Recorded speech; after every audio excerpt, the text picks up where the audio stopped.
ಮಾಧ್ಯಮ ಪತ್ರಿಕಾಗೋಷ್ಠಿಯಲ್ಲಿ ನಮ್ಮ ರಾಷ್ಟ್ರೀಯ ಅಧ್ಯಕ್ಷರಾದಂತಹ NK ಫೈಸಿ ಸಾಹೇಬರಿದ್ದಾರೆ. ಅದೇ ರೀತಿ ನಮ್ಮ ರಾಜ್ಯಾಧ್ಯಕ್ಷರು ಹಾಗೂ ನರಸಿಂಹರಾಜ ವಿಧಾನಸಭಾ ಕ್ಷೇತ್ರದ ಅಭ್ಯರ್ಥಿಯಾದಂತಹ ಶ್ರೀಮಾನ್ ಅಬ್ದುಲ್ ಮಜೀದ್ ಸಾಹೇಬರು ಕೂಡ ಇದ್ದಾರೆ. ಇವರು ಕೂಡ ನಾನು ವೆಲ್ಕಮ್ ಮಾಡ್ತೇನೆ. ಹಾಗೆಯೇ ನಮ್ಮ ರಾಷ್ಟ್ರೀಯ ಅಧ್ಯಕ್ಷರಾದಂತಹ NK ಫೈಸಿ ಸಾಹೇಬರು ಕೂಡ ನಾನು ವೆಲ್ಕಮ್ ಮಾಡ್ತಾ ಬಂದಿರುವಂಥ ಎಲ್ಲ ನನ್ನ ಮಾಧ್ಯಮ ಮಿತ್ರರಿಗೆ ವೆಲ್ಕಮ್ ಮಾಡ್ತಾ ಮುಂದಿನ ಕಾರ್ಯಕ್ರಮವನ್ನು ನಮ್ಮ ಅಧ್ಯಕ್ಷರು ನಡೆಸಿಕೊಡ್ತಾರೆ.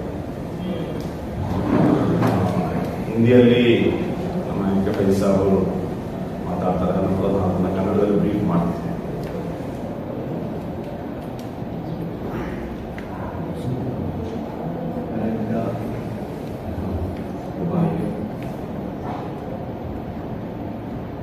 Social democratic party of India आने वाले असेंबली इलेक्शन में अभी 16 जगह पे कंटेस्ट कर रहे हैं. मैसूर के नरसिंहराजा मिलके 16 जगह पे हम लोग कंटेस्ट कर रहे हैं. इस इलेक्शन में social democratic party of India जनता के सामने एक मैसेज दे दिया है. वो मैसेज ये है, social democratic party of India आज के सूरत हाल में पॉलिटिकल सिचुएशन में रियल आल्टरनेटिव SDP है. क्योंकि एक साइड बीजेपी के पास सिर्फ एक कार्ड के अलावा कुछ एजेंडा नहीं है. वो कार्ड तो कम्युनल कार्ड है, उसके अलावा बीजेपी के पास कुछ नहीं है. देश की तरक्की के बारे में बीजेपी को एजेंडा नहीं. देश की जो हालात है, ये हालात को सॉल्व करने के लिए उनके पास एजेंडा नहीं है, उनके बारे में बात भी नहीं. सिर्फ कम्युनल कार्ड के वो पोलराइजेशन करके वोट लेने की कोशिश में है बीजेपी. और धीरे धीरे हमारे देश की संविधान को खत्म करके हमारे देश के जो सेकुलर सिस्टम है वो सिस्टम को खराब करके एक हिंदुत्व राष्ट्र बनाने का कोशिश में बीजेपी चल रहा है. और धीरे धीरे वो पहले से बोल चुका है, देश में हम लोग विपक्ष मुक्त भारत बनाएंगे. उसके लिए सरकार की जितनी एजेंसीज है, सभी एजेंसीज को सभी पॉलिटिकल पार्टी के ऊपर दबा के सबको साइलेंट करने की कोशिश में.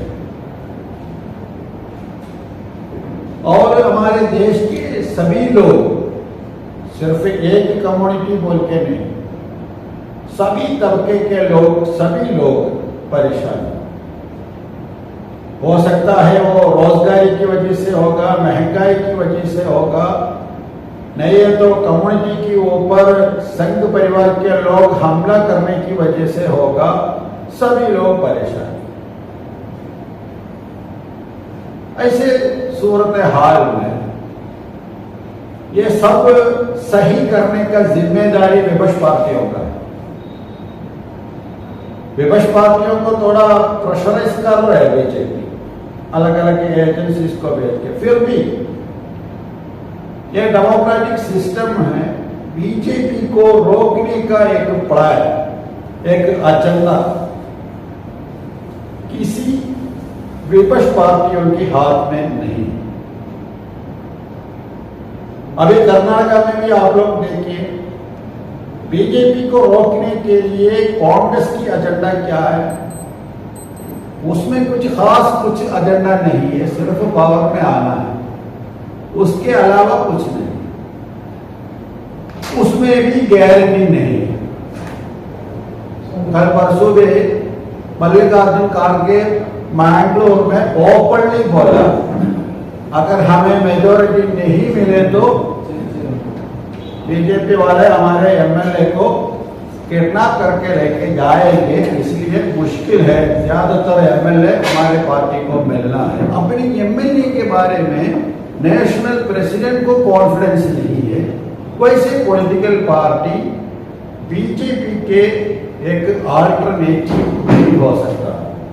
कभी कभी वो कुर्सी चेंज करने में अल्टरनेटिव होगा, लेकिन बीजेपी अभी देश में जो कर रहा है वो करने का इशू है, वो सोल्व करने का एक अल्टरनेटिव किसी विपक्ष पार्टियों के हाथ में नहीं। यहां पे एसटीपीआई की इंपॉर्टेंट है, क्योंकि एसटीपीआई अपने जनता के लिए एक एजेंडा को लेके काम कर रहे हैं, क्योंकि जनता को, सभी जनता को अपने हुकूक मिलना चाहिए, सभी जनता को अपने विश्वास के ऊपर जीने का मौका मिलना चाहिए, रोजगारी मिलना चाहिए, एजुकेशन की फैसिलिटी मिलना चाहिए, ये सब कुछ मिलना चाहिए।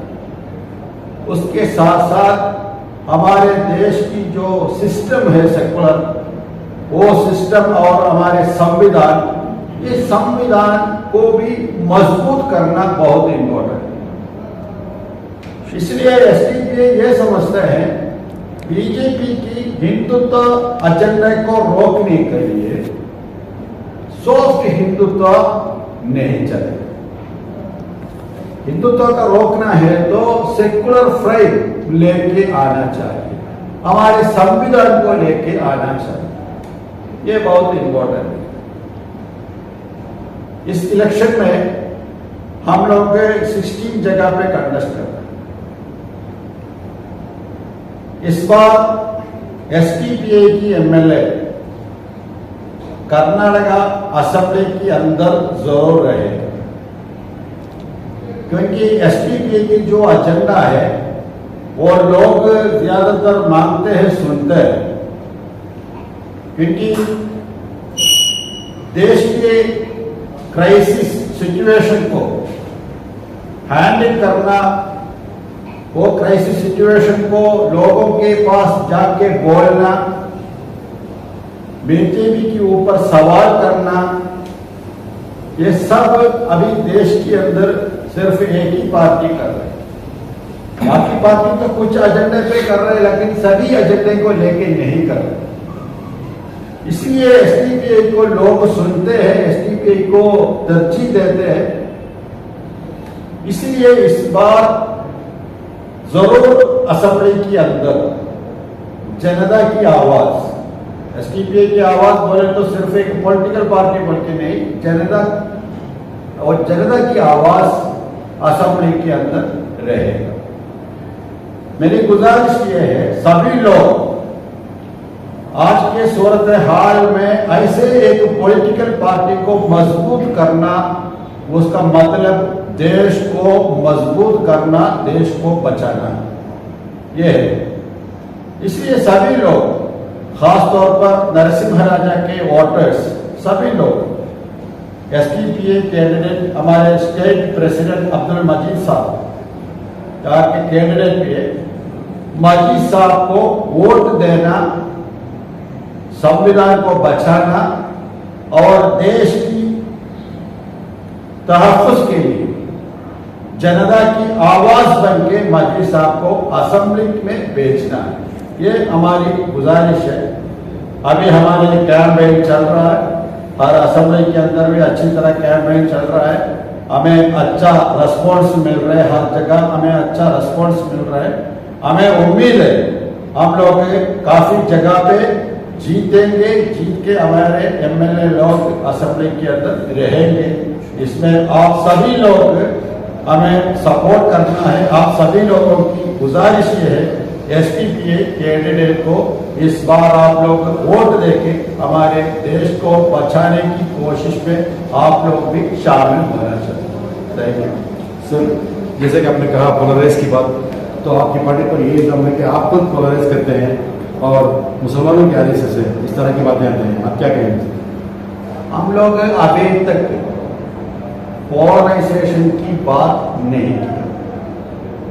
मुस्लिम इशू को एड्रेस किया, उसका मतलब ये नहीं है हम दूसरी कम्युनिटी के खिलाफ हैं। दूसरी किसी कम्युनिटी के पावर के बारे में हम लोग कुछ नहीं बोला, उसके खिलाफ कुछ नहीं बोला, उसके विश्वास के खिलाफ कुछ नहीं बोला, नहीं बोले। हम लोग मजलूमों की इशू को एड्रेस करेंगे, उसमें मुसलमान है इसलिए मुस्लिम इशू को एड्रेस कर रहे हैं, उसमें दलित कम्युनिटी है, दलित कम्युनिटी के इशू एड्रेस करेंगे। कल परसों दूसरी कम्युनिटी को भी ऐसा इशू है तो हम जरूर एड्रेस करेंगे वो इशू, यानी आवाज बुलंद करते रहेंगे। यस सर, आपकी पार्टी को बैन करने के लिए खुद मुस्लिम एमएलए सामने आए थे सर, उनको क्या कहेंगे सर? एक सिफारिश की गई थी हुकूमत से कि आप पर आपकी पार्टी को बैन किया जाए, खुद मुसलमान एमएलए थे। इसमें क्या है, हम लोग दूसरे पार्टी जैसे एक पॉलिटिकल पार्टी, ऐसे एक पॉलिटिकल पार्टी को बैन करना बोल के दूसरी पॉलिटिकल पार्टी के एमएलए लोग सिफारिश किया है तो उसका मतलब क्या है? हमको भी वो पार्टी बैन कर सकता है बोल के बोल सकता है ना, वो सही नहीं है। अगर हम लोग गलत किया है तो एक्शन है ना, दूसरी पॉलिटिकल पार्टी गलत किया है तो भी एक्शन है। इसलिए ये बैन की बात है ना, वो थोड़ा नाटक है, उसमें ऐसा कुछ नहीं है, क्योंकि हम लोग इलेक्शन कमीशन में रजिस्टर किए पार्टी है, हम लोग कानूनी तौर पर हम काम कर रहे हैं। वो इलेक्शन कमीशन भी, चीफ इलेक्शन कमीशन खुद डिक्लेयर किया है ये लोग कानूनी तौर पर काम कर रहे हो। ऐसे पॉलिटिकल पार्टी को बैन करना बोले तो वो क्या है पता नहीं, ऐसे लोगों की सोच क्या है बोलते, उससे काम तो नहीं चलेगा, हम लोग को केयर भी नहीं कर रहे। सर, रियासत कर्नाटक में 16 हल्कों में आपकी पार्टी के उम्मीदवार हैं, जैसे कि यहाँ पे अब्दुल मजीद साहब हैं, तो आपको क्या लग रहा है सर 16 हल्कों में आप अवाम के करीब गए हैं, क्या रिस्पॉन्स क्या है सर अवाम में? रिस्पॉन्स क्या है तो रिस्पॉन्स अच्छा रिस्पॉन्स है, क्योंकि एक साइड में बीजेपी जितनी प्रॉब्लम कर रहे हैं, ये प्रॉब्लम सोल्व करने के लिए कांग्रेस काफी नहीं है बोल के सभी को पता है, सभी को पता है, क्योंकि ये काम कांग्रेस से नहीं होगा, क्योंकि कांग्रेस से सारे इशू को एड्रेस करने के लिए रेडी नहीं। जितनी इशू हमारे सामने आया है इशू को एड्रेस करना कांग्रेस से नहीं होगा बोल के एक सोच है। और दूसरी पॉलिटिकल पार्टी की हालात तो ऐसा है जैसे जेडीएस वगैरह, इसलिए लोग हमारे ऊपर जरा ध्यान दे रहे हैं, ये लोग कुछ करेगा, क्योंकि हम लोग लास्ट कितने काम किया है वो जनता के सामने है, इसलिए इस पर हमें उम्मीद है, क्योंकि रिस्पॉन्स अच्छा है, लोगों के रिस्पॉन्स अच्छा है, इसलिए हमें उम्मीद है, रिस्पॉन्स अच्छा मिल रहा है हर जगह। Sir, 16 how many do you expect? नहीं, उसमें हम ऐसा बोलेंगे तो हम 16 में भी उम्मीद करते हैं, हम लोग एक जगह पे उम्मीद है दूसरी जगह पे बोल के नहीं, हम लोग 16 जगह पे भी जीतने की कोशिश में, अब उम्मीद के साथ रिजल्ट जरूर ये देश में, ये हम लोग जज्बा से नहीं बोल रहे, जरूर ये देश में बीजेपी के खिलाफ सिर्फ एक ही पॉलिटिकल पार्टी रहेगा बात, क्योंकि बाकी सभी पॉलिटिकल पार्टी अभी क्या कर रहे हैं, वो लोग सिर्फ इलेक्शन के टाइम में आके कंटेस्ट कर रहे हैं, कुछ लोग हारेंगे कुछ लोग जीतेंगे, जीत के बाद वो लोग बीजेपी में जाएंगे, फिर वहां पे टिकट नहीं मिले तो इलेक्शन में यहाँ आएंगे, फिर सभी लोग कोशिश करके उनको जिताने के लिए फिर वो लोग जाए, क्या तमाशा कितने साल ये होगा, इसलिए सभी को पता है। लेकिन बाकी पॉलिटिकल पार्टी थोड़ा सा पुराने पॉलिटिकल पार्टी है, हमारे नए पार्टी है, इसलिए पुराने लोगों को एक सोच है उससे होगा काम या नहीं, लेकिन न्यू जनरेशन है, यूथ है, ये सभी हमें सपोर्ट कर रहे हैं। ये आजकल वो लोग बुजुर्ग होगा, बाकी न्यू जनरेशन भी हमारे साथ है, तो सभी लोग बीजेपी को रोकना है तो फिर हमारे साथ, उसके अलावा कोई अल्टरनेटिव नहीं होगा। अगर होना है तो ये सभी पॉलिटिकल पार्टी अपने एजेंडे को रीडिफाइन करना पड़ेगा, ये तो अलग बात है, नहीं है तो ऐसे ही जा रहे तो कोई अल्टरनेटिव किसी पॉलिटिकल पार्टी